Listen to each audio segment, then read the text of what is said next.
Good morning, everyone. What is up? Another great Victory Sunday. It's Jeff here, Jeff Needs Sports Podcast, part of the Off the Ball Network. And this is the Buckeye Remix. And this is week 3 versus Rutgers. OSU 49, Rutgers 27. Yes, 27. But yeah, this isn't going to be an hour of bashing the Buckeyes, nothing like that. It's you got to keep putting up wins, and that's what's important. But we'll get into everything here in a second. So there we go. Yes, good morning, everyone. Good morning. And yeah, so first of all, Victory Sunday. That's what's most important. You got to get these wins. And, you got to keep piling them up. You're in good position. We've talked about this. The Buckeyes are one of the few teams that have the advantage of you just got to keep winning. And you'll get the benefit of the doubts and all that, So, yes, it was a bit of a clunker. They stumbled through it. Not a lot of passion. I think let's get into knee jerks. Let's get into knee jerks here, and we'll just jump off here. So what I think the thing that stood out the most was just lack of emphasis, like energy. I think that just across the board and Twitter Nation and everything, just the overall energy. Of course, Buckeyes jump out to a early lead, dominant. I mean, they're clearly the better team. That wasn't an issue, but we're all waiting for that what we saw last year, where it was just a relentless attack, offensively, and we were close to scoring, 70, 80 points every game on, a lesser team. And that's not what we're getting. But, I think we've got to take it in stride and understand that first half, Buckeyes were really dominant. It was pretty crazy. They jumped out to, 28-3, like it was nothing, no big deal. For knee jerks again, this isn't even a knee jerk anymore. Justin Fields is amazing. This guy, the way he's throwing the ball, the way he's placing the ball, the decisions he's making, he's moving enough in the pocket. We saw him keep the ball, one time last night, finally on this option. He's wide open. Like he's got another whole other level of his offense that he, doesn't even have to use right now. His running ability, his escapability. It's really impressive. So, so excuse me. Once again, I'm not going to lie to anybody. There's always a slight hangover. Good morning, Lexi. It's good to see you. Good morning, Linda. Good morning, Steven. If you listen to audio, you guys know that I do, this is a vodcast too. So I'm interacting with the viewers. So if it sounds, a little confusing, that's why. So yeah, here you go. Thank you, Steven. This is what I'm getting ready to get into. Steven brings up, is Fields better, equal to, or worse than Lawrence? And my knee jerk is, and I know Lawrence hasn't played, but as far as, they do two different things. Lawrence is more of a hard-nosed, get it done, put his head in there right now, whatever it takes to win, which is what you need. That is not a knock. That is a huge plus for a kid that can throw the ball like he can do it. And Fields is playing a finesse game right now because just the teams he's playing and stuff. But what I noticed last night, and we complain a lot about these awesome quarterbacks that they throw the ball and they either throw it too hard or the angles, or they wait too long. He, when his receivers are breaking open and he sees it, he's releasing that ball with such patience that he's floating it in there. That pass to the back corner of the end zone to Wilson, I think it was the third touchdown last night, maybe the second, was just unbelievable. It couldn't throw it better, but it was so patient. He didn't gun it in there, and Wilson didn't have to, make a great catch, on a ball with too much velocity. I mean, he floated in there perfectly. The touchdown, I know there's so many. He had 5 touchdowns. We can get in. Let's get into. I know I'm all over the place here, but once again, it's a victory morning. There's a lot to cover. Let's talk. Let's just go field stats real quick. 24 for 28, unbelievable. 314 yards, 5 touchdowns, and I don't remember. I think it was I think it was the fourth touchdown. I'm sorry if I get it wrong. It doesn't, and he lets Olave release on a play action. Olave fights himself free, which he's just like a snake out there trying to cover. It's unbelievable what Olave's doing right now. I think I've said enough great things about how good Olave and Wilson are, but and Fields waits, throws it in there. It's perfect ball placement, but it's the velocity. It's perfect velocity gives his receivers a chance, his great receivers a chance to catch the ball. And if I'm an NFL scout right now, I believe that if I don't have Fields tied with Lawrence, I could possibly see drafting Fields ahead of Lawrence, depending on your philosophy on quarterbacks and your offense. He's played that good. I don't want to get too much in the NFL stuff. This is the Ohio State Buckeye show, but I'm just saying, like, Fields, his ball placement, velocity, it just on point last night at 100. He's playing at 100. So yeah, Fields is great. Wilson is amazing. He is absolutely a full package receiver. His toolbox is overflowing. Can't even shut the drawers. He can get open against anyone. He can run any route. His hands are great. His footwork is just dynamic. And then let's talk about Olave a little bit. Again, I just got to say it. The dude's a monster. He is like I said, he's like trying to cover a rattlesnake out there. He knows he works the creases, the angles. When he catches the ball in traffic, it's like nobody else. He's really, really, he's phenomenal. These guys are phenomenal. So, but we know that. That's not the question here. I don't want to get too hung up on the negatives. Let's look at some of the overall stats. That was my knee jerks. Another knee jerk. I'll try to go through them all here without, sounding like a jerk. The O-line got muscled around last night. I understand. I know the excuse that Ohio State, not excuse, the reason that we have for a lackluster game like that's always we're not up for the game. Here, let's get Stevens on here. Yeah. I don't think you're wrong, Steven. I think Lawrence hasn't played 2 games. Fields has, but it's just the way he's throwing the ball. I don't think I don't think mono versus mono that I'm saying Trevor can't gut it out, but I'm saying if you watch Fields throw the ball, I think I might agree with Steven. Like it's phenomenal. He's a quarterback. So another knee jerk I had, the O-line. Yeah, the O-line. Let's get back to the O-line. I don't want to bash these guys. I thought they've played pretty well in the first few weeks, but they got pushed and pulled around last night. That's just the truth. They were, Rutgers defensive line was literally manhandling them. I mean, Miller had what a tough game for him. It's just, I won't say they got exposed, but that was real. The way that, but they got Fields behind them and they've got, with the weapons around them, it wasn't a problem, but I think they got pushed and pulled around a little bit.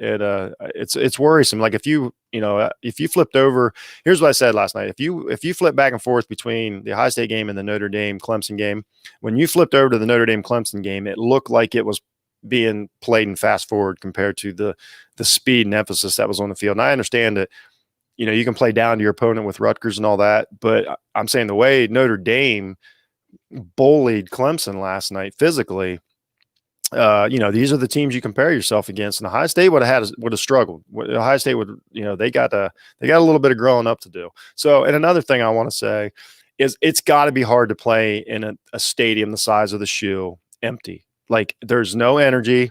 There's nothing to feed off of. I'm sure Justin Fields feels like he's out there, just playing a scrimmage against that has to have an effect on these games, especially late. We saw the second half of this game. Ohio State essentially looked terrible. I mean, guys coming in and out, terrible penalties. Like they didn't across the board, my Twitter, was like, they just look like they don't care. OSU Evan said it best. Like they've been asleep since after the first half of the Penn State game. But it's gotta be hard. Like, you're trying to keep that energy up, but when you look up and it's just empty seats, like that has to factor into this. It just has to. So, but regardless, the second half was irrelevant in this game. Dominant performance by the Buckeyes. So, I got a little off course there, but there's so much to take in. That's why we're here. So, offense, we already talked about it. Fields, awesome. Just absolute game changer. Olave, Wilson, the other receivers too. I don't want to take anything away from them, but the receiving core did a great job. I think it wound up being like 9 different receivers on Saturday night. Just a really great job. The O-line, we talked about it, got muscled around a little bit. I really thought they let guys through on blitzes. There are a lot of the holding calls are just terrible. The penalties just overall were bad last night. These 15-yard penalties to keep teams alive have to stop before they play. I'm telling you what, they're playing Maryland next week. We'll get to that a little bit later. This isn't a preview show. This is a remix. But they're playing Maryland next week, and Tagovailoa, you're not going to want to give him extra shots. You're not going to want to give him, free first downs and stuff like that. So they need to clean that up. That's a real thing. That's they need to come in. They need to be more focused, and they need to clean this stuff up. That's just the truth. You can't, if you're having you're having 9 penalties against Rutgers. Like if you're going to do that against an offense that's ready, and it's going to cause trouble. I'm just saying. A team might not. It might not be the second half when they score their points. It might be the first half. So really got to clean that up. That was very disappointing. That's probably the most disappointing thing. It was just the focus, the attention to detail has not been there this year. And but that's fine. That's fine. They're playing. Everything's so far so good is where we're at. But that's not where we want to be at the end of the year. Running game, the running game just is what it is at this point. It's a power running game, and I predict that in a few weeks when the weather really gets crappy in the Midwest, that it's going to look better. Because, they're at 5 yards a carry or whatever, but that's it. It's like 5 yards per carry. Like every carry is 5 to 6 yards. The breakaway, Sermon, I'd like to, ask the guy, like, are you feeling all right? It just looks a little off, or maybe he's just, maybe it's just playing on the level of competition. I don't know. It just doesn't. That's not the guy that I thought we were getting. He's trying, but it just looks like such a power running game. And then, of course, Fields isn't going to run the ball. So, like, we're still, once again, this is the 3rd week in a row to where this running attack looks different when Fields isn't going to keep the ball. And I'm not the only one noticing that. Announcers are noticing that. Experts beyond me are noticing it. Everybody's noticing it. And that's fine. I don't need Fields out there getting hit. He is not JT Barrett. He's not even Trevor Lawrence. Like, I want to keep him in a bubble just slinging the football. That's fine. And I did notice they went to a lot more pistol last night, and I'm sure that's why.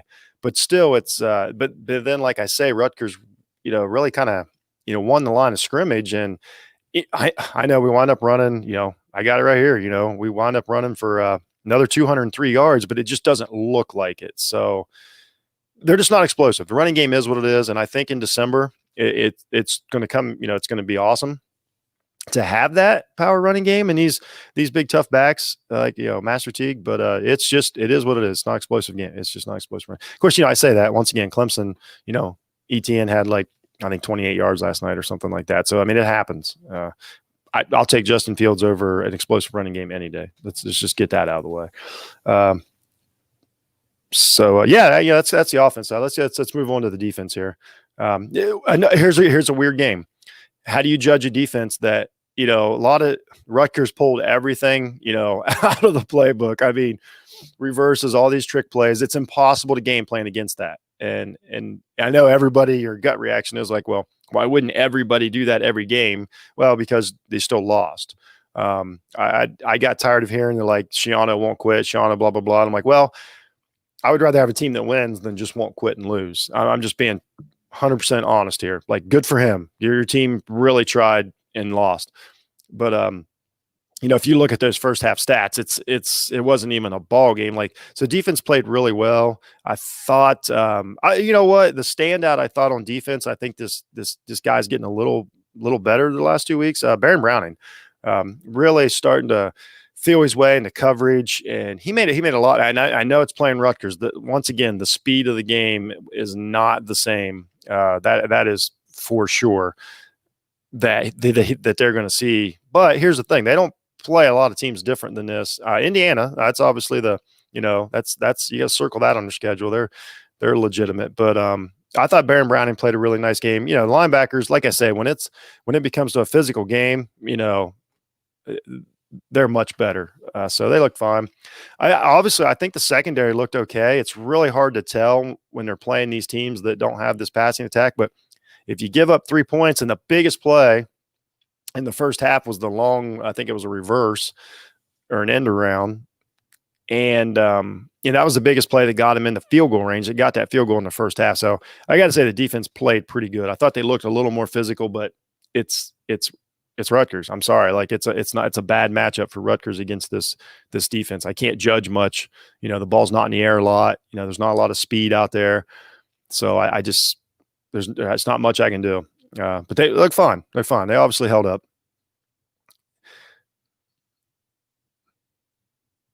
So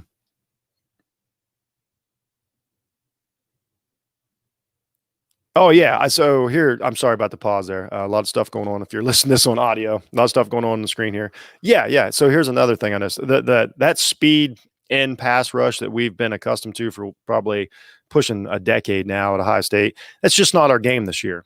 These guys are big and tough in the defensive line. We talked about them. The rotation looks good.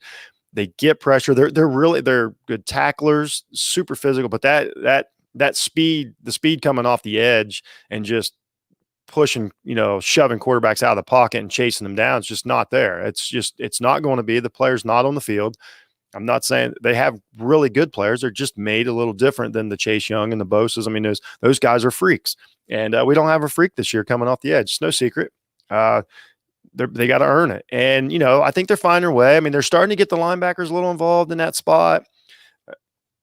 And, every now and then, but then you're telegraphing your blitzes and stuff. It's just not the same, but it is what it is. A lot of teams don't have that. You got to adjust. They did all, you're going to find out I think next week's the biggest test when you got a quarterback that can sling it. Like when you got a legit Division I quarterback that can punish you for time in the pocket, then we're going to see next week. And plus with some, he's got some wheels too. So next week's the test for my test for the D-line.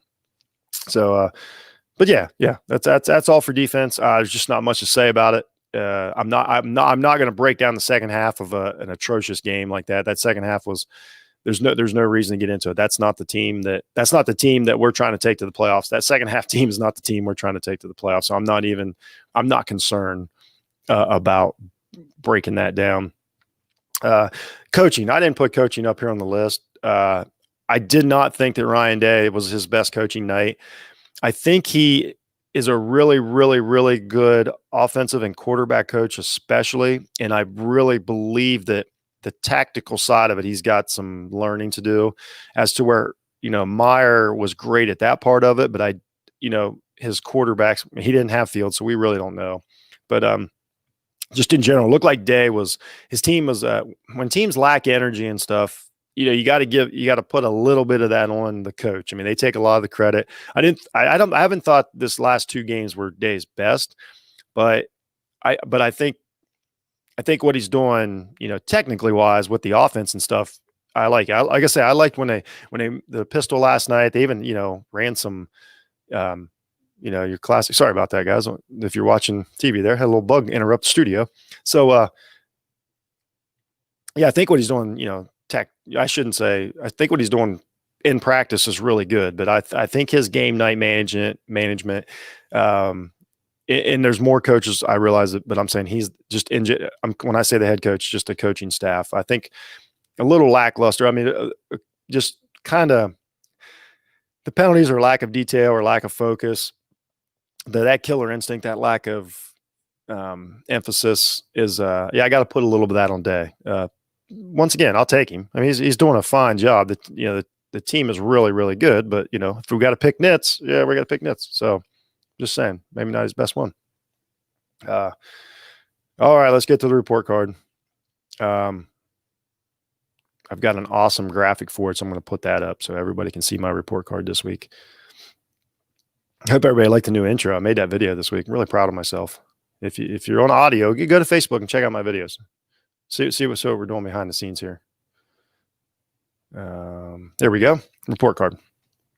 Okay. Apologize for that. I got to start doing these shows sober. No, I'm just kidding. I'm just kidding. It's coffee. Report card, quarterback, A plus. I talked enough about Fields. You guys all know how great he is. A plus, A plus, A plus.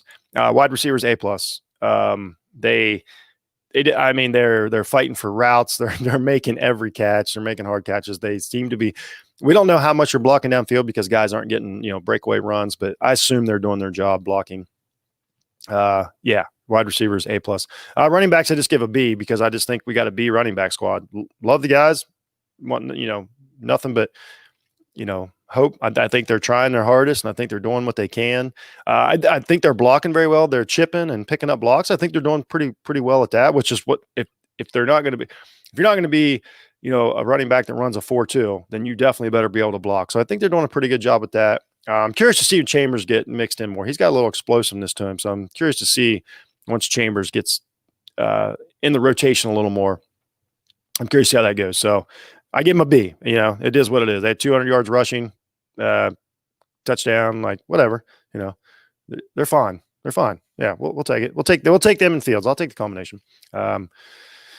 Offensive line, C plus. Sorry.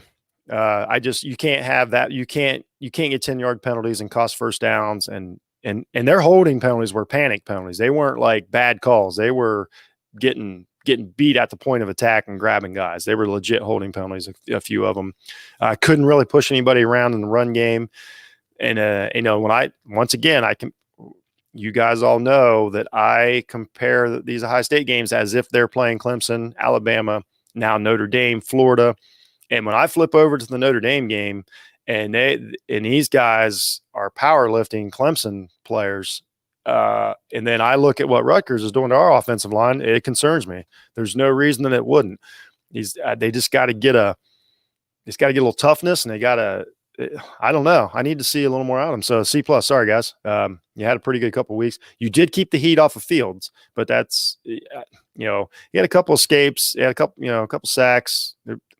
So anyway, C plus. Just move over to the D line. I give them a B. We talked about earlier. They just don't have the speed off the edge. I understand it, but they're really good tacklers. They cause problems up the middle. They're a really nice unit. A different guy steps up every week, but it is what it is. If you can't pressure the quarterback, that's a knock on you against Rutgers. We're talking about an Ohio State team last year that felt like we had 5 sacks a game, every game. So, I just give them a solid B this week. Linebackers. Hey, you guys, these guys are jumping up in the standings. I gave them a B plus last night. I thought Browning looked better. They're more comfortable. We talked about in a physical game like this, but I think they're a little more sudden. They're getting to the spot a little quicker. They're making a little better reads, and that's what's going to happen. The more games they play, which is what we want. We want improvement. That's all that matters. That your team improves every week. They'll be, like I said, they'll be tested next week. The ball's going to be flying around and be running around. But I thought Browning really, once again, I thought he had a good game. Linebackers B plus. Defensive backs. I think I'll say B plus because you held him in check the first half.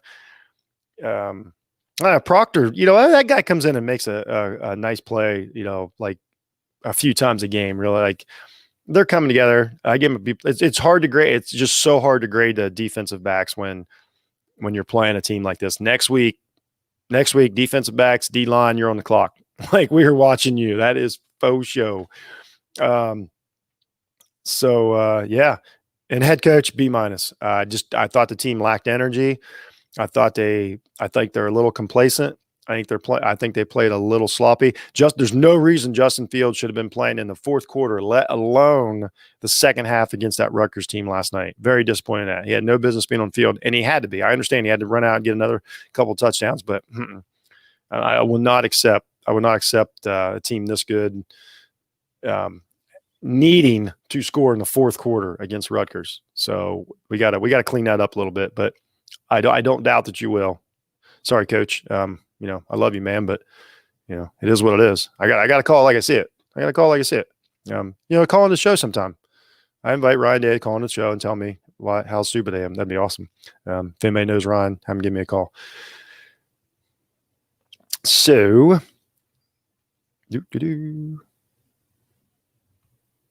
all right, next up, Maryland. This has become like Maryland beat the snot out of Penn State Saturday. Who saw that coming? Tagovailoa has got almost 800 yards in 2 weeks and 8 touchdowns, I believe. Like, the kid is on fire. What a great transfer for Maryland to get. And that's a problem. He has like I say, he is a legit big time quarterback, and that'll be the first one that we've played in a while. Well, since last season. So very exciting. And they are this legit. This not trickery. This is not luck plays. Like, these guys are getting at it. They're running around, like their hair's on fire. It's really impressive victory over Penn State. Penn State, by the way, this is a Buckeye, podcast, but woof. They got some, Franklin's got some questions to answer again. Wow. So Maryland's going to be exciting next week. Once again, secondary, D-line, you're on the clock. We know what Fields and the receivers can do.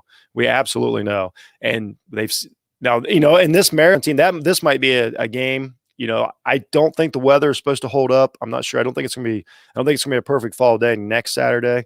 So this might be a game we might wind up, Teague might have. But we're going to need to score for sure. So I think the energy will be there. And I really think that I know it's hard to say rebound from this lackluster victory, but I do. I think the energy will be there next week, and I look for a very successful game against Maryland. Hey, so thanks for watching, everyone. I love doing this every week. I like pausing from the night before, calming down a little bit, get to talk about the game with you. The response has been really good. Everybody that's reached out to me and discussions, that's what makes this thing flow, is interacting, with everyone. I really appreciate all the comments and emails and everything. So, so this is Jeff Needs Sports. You got a Jeff Needs Sports podcast on all all the major podcast platforms. I'm out there. You can get me on Facebook at Jeff Needs Sports, Twitter. If you can't see it, sorry, audio. J Hunt 006. Get at me. Let me know how things are going. Our website, my network, part of the network I'm part of. I apologize. I still have week 2 up there on the banner. That will not happen next week. Offtheballnetwork.com. That's where we write. I put my college football playoff rankings up there, which are totally going to change this week. I don't know if anybody saw Clemson Notre Dame game, saw Florida Georgia game. College football playoff top 10s are going to change this week. If you're an NFL fan, I put the NFL power rankings up there every week. All the guys on the network write a ton of great articles on there. So go to offtheballnetwork.com and check out all that stuff. Check out all their shows. Almost all the guys have their own podcast. Just ton of energy, a ton of good content on there. So, but that's it. Appreciate everybody for listening. Hope everybody has a great week. Looking forward to the Maryland game. Looking forward to this next week. And be kind, everyone, and go Bucks.